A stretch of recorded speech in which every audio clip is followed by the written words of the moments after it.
যদি আমার গার্মেন্টসের খাতে যদি কোনো অনিশ্চয়তা তৈরি হয়, যদি আমরা গার্মেন্টসে প্রতিযোগিতার সক্ষমতায় টিকে থাকতে না পারি, তাহলে সেটা আমাদের জন্য সবচেয়ে বড় উদ্বেগের কারণ। যখন দেশগুলো প্রতিযোগিতা করে, তখন কোন দেশ কত শুল্ক দিয়ে যাচ্ছে সেটা প্রতিযোগিতার বড় একটা ফ্যাক্টর।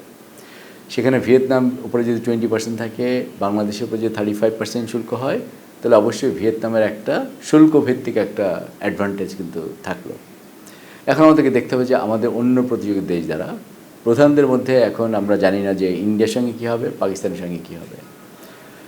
তে যদি ওরা আমাদের থেকে ভালো সুবিধা পায়, তাহলে এটা আমাদের কিন্তু প্রতিযোগিতা সক্ষমতার উপর একটা চাপ তৈরি করবে। ভিয়েতনামকে বলা হয়েছে যে সে ট্রান্সশিপমেন্ট করে কোনো জিনিস যদি মার্কিন যুক্তরাষ্ট্রে রপ্তানি করার চেষ্টা করে, সেখানে 40% ডিউটি বসবে অতিরিক্ত। এখন ভিয়েতনামের যে আমাদের ওদের যে তৈরি পোশাকের যে শিল্প, সেটা পুরোটাই প্রায় দাঁড়িয়ে আছে, কিন্তু অনেক জিনিস তারা চায়না থেকে আমদানি করে, সেটা সুতা, তুলা এবং কাপড়। কাজে এখন দেখতে হবে যে ওই সব পণ্যগুলোর উপর মার্কিন যুক্তরাষ্ট্র তাহলে 40% যদি ট্যারিফ ইম্পোজ করে, তাহলে ভিয়েতনামের যে উজ্জ্বল প্রসপেক্ট মনে হচ্ছে, এটা হয়তো এরকম নাও হতে পারে, তারাও একটা বড় রকমের কিন্তু চাপের মধ্যে থাকবে। একইভাবে ইন্ডিয়ার ক্ষেত্রে আমরা জানি না, কিন্তু হয়তো ইন্ডিয়ার ব্যাকওয়ার্ড লিঙ্কেজ ইন্ডাস্ট্রি হয়তো অনেক বেশি শক্তিশালী, তাদের সুতা আছে এবং সেই সুতা আমরা আমদানি করি, তাদের কাপড় তৈরি করার ক্ষমতাও কিন্তু টেক্সটাইলের, সেটার ক্ষমতাও কিন্তু আমাদের থেকে বেশি। তাহলে সেই ক্ষেত্রে হয়তো ইন্ডিয়ার খানিকটা সুবিধা থাকতে পারে যদি তারা একটা ভালো ডিল পেতে পারে। তো এটা হচ্ছে একটা ব্যাপার।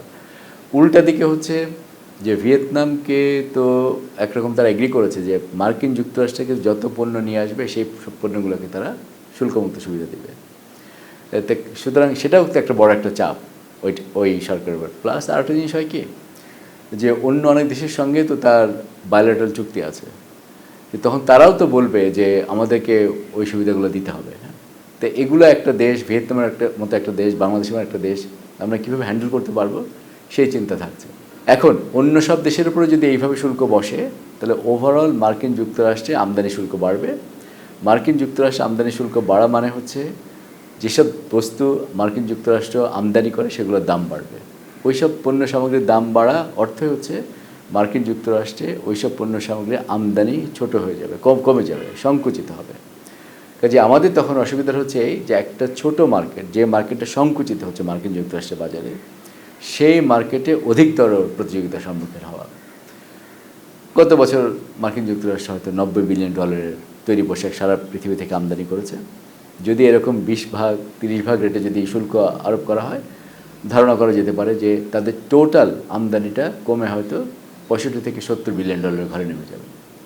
তাহলে প্রশ্ন হচ্ছে যে আগে আমরা $90 বিলিয়ন মধ্যে $8 বিলিয়ন হয়তো আমরা রপ্তানি করেছি, এখন যদি এইটা বাজেটটা $65-70 বিলিয়ন হয়, এর মধ্যে আমরা কতখানি রপ্তানি করতে পারবো?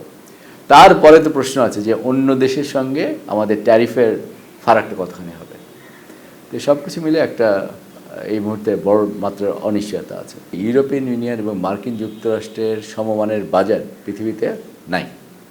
কাজে এই বাজারে আমরা যত বেশি লাভ করতে পারি, যত বেশি লোকসান হওয়ার সম্ভাবনা আছে, পৃথিবীর অন্য কোনো বাজার থেকে সেটা করা যাবে না। এখানে অনেক কিছু সরকারকে কিন্তু করতে হবে, তাকে নেগোসিয়েশনটা ভালো করে করা, বোঝা এবং সবসময় একটা দেন দরবারের চেষ্টা চালিয়ে যেতে হবে। দেখুন, সরকারও হয়তো কোনো কোনো জায়গায় হাত পা বাঁধা থাকবে, কারণ এমন হতে পারে এমন কিছু শর্তাবলী মার্কিন যুক্তরাষ্ট্র হয়তো চাইতে পারে যেটা আমাদের পক্ষে হয়তো দেওয়াটা সম্ভব না। সেই ঝামেলা তো আছে। যদি আমরা ধরে নিই যে মার্কিন যুক্তরাষ্ট্রের সব পণ্যকে শুল্কমুক্ত সুবিধা দিতে হবে, তাহলে মার্কিন যুক্তরাষ্ট্র পৃথিবীর অনেক দামি গাড়ি তারা তৈরি করে, তাই না?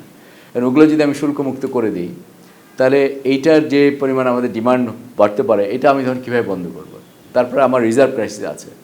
আমি যদি বহুল দ্রব্যর যদি এখানে আমদানি উৎসাহিত করা শুরু করে, এখন আমার তো সেই রিজার্ভে তো সেই পয়সাও থাকবে না যদি ডোমেস্টিক্যালি ডিমান্ড বাড়ে।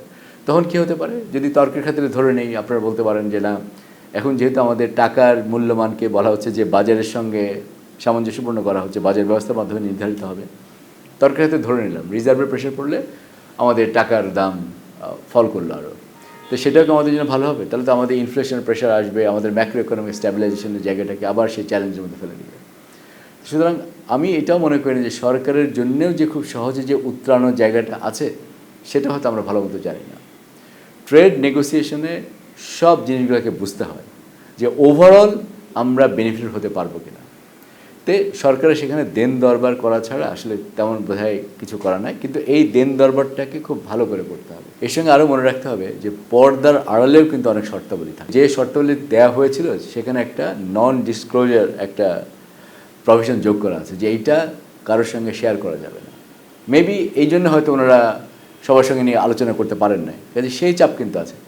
যদি তাই হয় তাহলে পর্দার অন্তরালে যে বিষয়গুলা মার্কিন প্রশাসন হয়তো, আমি জানি না, হয়তো নেগোশিয়েট করতে যাচ্ছে, সেগুলো আমাদের জন্য কোথায় সুবিধা দেবে আমরা তো জানি না।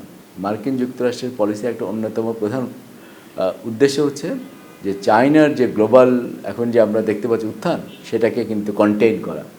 তো এরকম একটা সিচুয়েশনে যে আমাদের ওটাও বুঝতে হবে যে অন্য কোনো কন্ডিশনালিটি ছিল কিনা বা আমাদেরকে নিতে হবে কিনা মার্কিন যুক্তরাষ্ট্রের বাজার ধরে রাখার জন্য। তো সুতরাং আমি বলবো যে আমাদের মতো দেশের জন্য এটা অত্যন্ত নিয়তির নির্মম পরিহাস যে একটা বৃহৎ পরাশক্তি, অর্থনৈতিক পরাশক্তির সঙ্গে একটা দুর্বল দেশ হিসেবে আমাদেরকে এইরকম বায়োল্যাটারাল একটা নেগোসিয়েশন করতে হচ্ছে।